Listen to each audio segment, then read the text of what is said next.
Lorsque vous définissez une fonction, par exemple def sum a, b, les variables a et b sont ce qu'on appelle des paramètres de la fonction. Et lorsque vous appelez une fonction, par exemple sum de x, y, les variables x, y représentent ce qu'on appelle les arguments de la fonction. Dans cette vidéo, nous allons voir les différentes manières de définir les paramètres d'une fonction et les différentes manières de passer des arguments à une fonction. Ouvrons maintenant un interpréteur Python pour commencer à jouer avec ces définitions de paramètres et ces passages d'arguments. Commençons par regarder la manière standard de définir les paramètres d'une fonction. Je vais donc définir une fonction agenda qui prend 3 paramètres, nom, prénom et téléphone. Et ensuite, ma fonction agenda va simplement faire un return d'un dictionnaire qui va contenir pour nom le paramètre nom, pour prénom le paramètre prénom et pour téléphone le paramètre téléphone. Voici ma fonction agenda. Je l'évalue, j'exécute avec F5 et maintenant je vais appeler ma fonction agenda. Donc je vais l'appeler de la manière suivante, une manière qu'on a déjà vue qui est tout à fait classique. Je vais passer un nom idle, un prénom Eric et un numéro de téléphone. Voilà.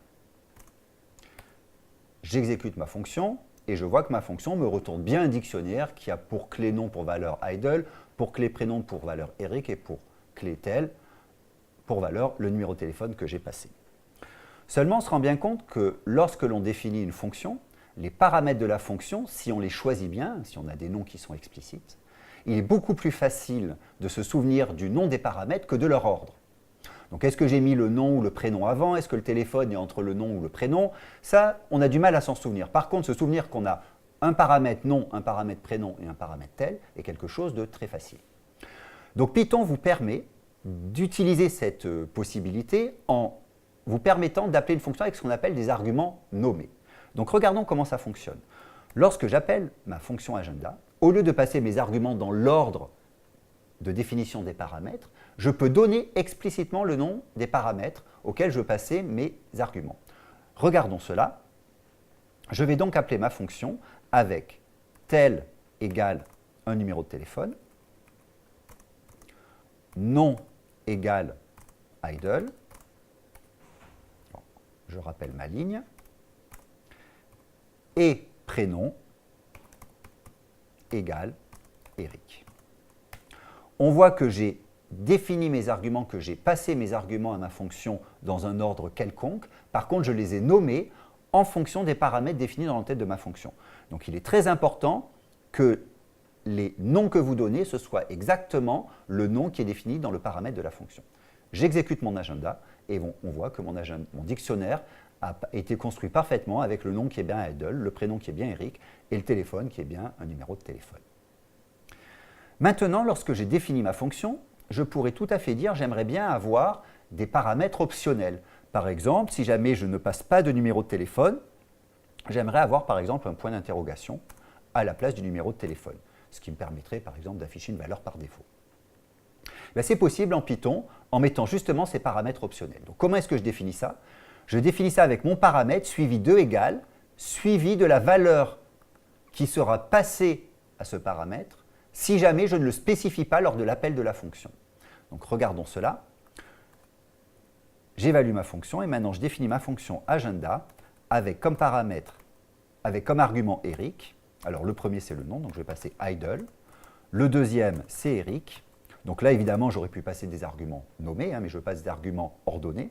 Et je ne passe pas de numéro de téléphone. Quel va être mon agenda? Mon agenda va être nom idle, prénom Eric, téléphone, point d'interrogation. Si jamais je passe un numéro de téléphone, évidemment, c'est ce numéro de téléphone qui va être pris en compte. Et là, mon argument optionnel ne sera pas utilisé. Et donc, je vois bien que maintenant, mon agenda est construit avec l'argument numéro de téléphone que j'ai passé à ma fonction. Lorsque vous définissez des arguments ordonnés et optionnels, c'est très important de mettre en premier les arguments ordonnés. Lorsque vous définissez l'entête d'une fonction, c'est très important de définir en premier les paramètres ordonnés et ensuite les paramètres optionnels. Nous venons de voir deux manières de définir les paramètres d'une fonction. Paramètres ordonnés, paramètres par défaut. Et nous avons vu deux manières de passer des arguments à une fonction, argument ordonné, argument nommé. Il existe en tout 4 manières de définir les paramètres d'une fonction et 4 manières de passer les arguments d'une fonction. Regardons ces dernières manières. Donc la prochaine manière que je vais vous montrer pour définir les paramètres d'une fonction, c'est la forme étoile. C'est une forme qui peut vous sembler un peu étrange, mais qui est extrêmement pratique. Je définis une fonction f qui, cette fois, va prendre un argument qui est devancé par une petite étoile. Donc, t va être une variable qui va référencer, nous allons le voir dans un instant, un tuple d'arguments que je passe à ma fonction. Donc, regardons, j'ai défini ma fonction f qui prend étoile t, je fais print de t. J'évalue cette fonction, et maintenant, je peux appeler f sans aucun argument. Je vois qu'elle retourne un tuple vide. Je peux appeler ma fonction f avec un argument, et je vais voir qu'elle va retourner un tuple avec un élément. Je peux appeler f avec 2, 3, 4, 5 arguments, autant d'arguments que je veux, et elle va me retourner un tuple de ces arguments. Donc l'intérêt de cette notation étoile, et dans cette notation ce qui est important c'est l'étoile, ce n'est pas le nom de la variable, le nom de la variable peut être tout à fait quelconque, c'est que lorsque j'ai une forme étoile, je peux passer une liste quelconque d'arguments à ma fonction. Ces arguments vont être mis dans un tuple qui va être référencé par la variable qui suit l'étoile, donc dans notre cas par la variable t. Il existe une deuxième forme, c'est la forme double étoile. Je vais vous montrer le fonctionnement de cette forme. Donc je fais double étoile de d, et je vais mettre un petit d. Vous allez voir dans quelques secondes pourquoi est-ce que je l'appelle d. Je sauvegarde ce code, je l'évalue avec F5, et maintenant, la forme double étoile me permet d'appeler ma fonction sans aucun argument, mais on voit que maintenant, ma fonction ne me retourne plus, enfin, mon print ne m'affiche plus un tuple, mais un dictionnaire. En fait, la forme double étoile me permet de passer n'importe quel argument nommé à ma fonction. Donc je vais mettre nom égale idle, virgule, prénom égale Eric. On voit bien que dans ma fonction f, je n'ai jamais défini de paramètres nom ou prénom, mais la forme double étoile me permet de prendre ces paramètres. Python va prendre ces arguments nommés et les mettre dans un dictionnaire, la clé étant le nom de l'argument, la valeur étant l'argument que je lui passe. Et on voit que maintenant, j'ai un dictionnaire qui a été construit qui vaut nom idle, prénom Eric. Alors vous pouvez vous demander, mais quel est l'intérêt de ces formes étoile et double étoile? La forme étoile est assez évidente. Lorsque vous faites un print, vous avez remarqué que vous pouvez faire un print de 1, ça va afficher 1, puis vous pouvez faire un print de 1,2, 1,12, 1,2, 1,3,4, vous lui passez autant d'arguments que vous voulez et il va tous vous les afficher. En fait, comment est-ce que print peut faire ce type d'opération? Simplement parce que dans l'entête de print, de la fonction print, il y a un argument qui s'appelle un argument étoile, qui me permet de passer une liste quelconque d'arguments. La forme double étoile est un petit peu plus subtile et nous en parlerons dans les compléments. Elle est notamment utilisée lorsque vous construisez des wrappers. Donc nous avons vu 4 manières de définir les arguments d'une fonction. Argument ordonné, argument par défaut, forme étoile, forme double étoile. Nous pouvons combiner ces différentes manières, ces différentes formes dans une même entête de fonction, mais ça n'est pas recommandé parce que ça crée très rapidement beaucoup de complexité. Et d'ailleurs, vous verrez dans les compléments les contraintes que vous avez sur la définition de ces différents paramètres. Il nous reste maintenant à voir 2 manières d'appeler une fonction. Regardons cela. Je vais définir une fonction f qui prend 2 arguments, a et b, et qui va simplement faire un print de a, b. J'exécute ma fonction. Maintenant, j'ai ma fonction que je peux appeler. Supposons maintenant que dans le code de mon programme, j'ai à un moment une liste qui contient 2 éléments, 1 et 2. Nous savons que c'est très courant, les listes sont vraiment au cœur de tous les programmes Python. De quelle manière pouvons-nous appeler cette fonction? Une manière classique, ça serait de faire L de 0 et puis L de 1. Ça va passer 1 au paramètre A et 2 au paramètre B. Ça va évidemment fonctionner, ça va m'afficher 1, 2.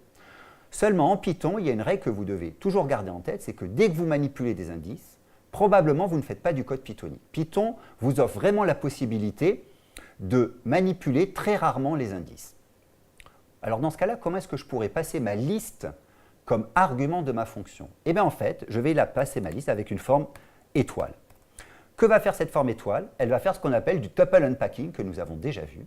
Elle va prendre chaque élément de ma liste et elle va le unpacker vers les paramètres de ma fonction. Il faut évidemment que j'ai le même nombre d'éléments dans ma liste que j'ai de paramètres dans ma fonction, mais si j'ai le même nombre, le unpacking va être automatique. Donc j'appelle ma fonction f avec une forme étoile et automatiquement 1 est passé à A et 2 est passé à B. C'est une forme extrêmement pratique, il faut favoriser. Pour finir, je peux passer à ma fonction directement un dictionnaire avec une forme double étoile. Donc j'aimerais vous montrer comment ça fonctionne. Je vais définir un dictionnaire D qui prend pour argument A, qui vaut 1, et pour argument B, une valeur 2. Et maintenant, je peux appeler ma fonction f avec une forme double étoile D. Mon dictionnaire va être automatiquement passé à ma fonction. Donc là, on voit que ça a très peu d'intérêt puisque je dois nommer les arguments, en même temps, je donne les valeurs, et on peut se dire, mais quel est l'intérêt de cette forme double étoile? En fait, cette forme double étoile a de nombreux usages, et je vais vous en montrer un qui est extrêmement pratique. Vous savez que dans la fonction print, vous avez une forme étoile, donc vous avez une liste d'arguments, mais vous avez également des arguments nommés. Par exemple, vous avez sep, qui permet de séparer les valeurs, vous avez end, qui permet de définir une valeur de fin lorsque je fais mon print.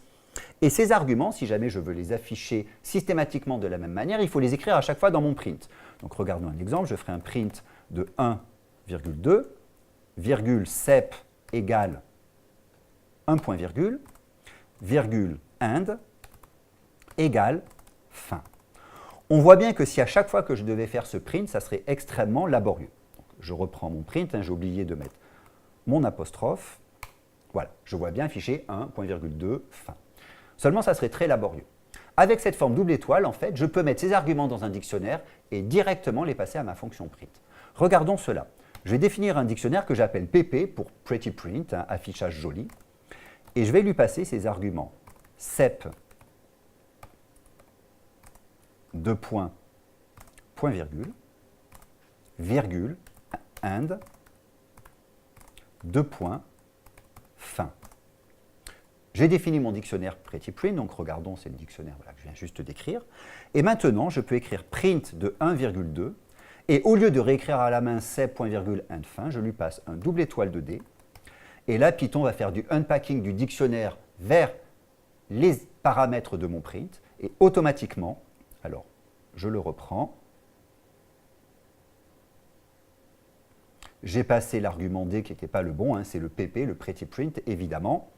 Donc je passe mon double étoile pretty print, et là, les arguments vont être automatiquement passés à ma fonction print.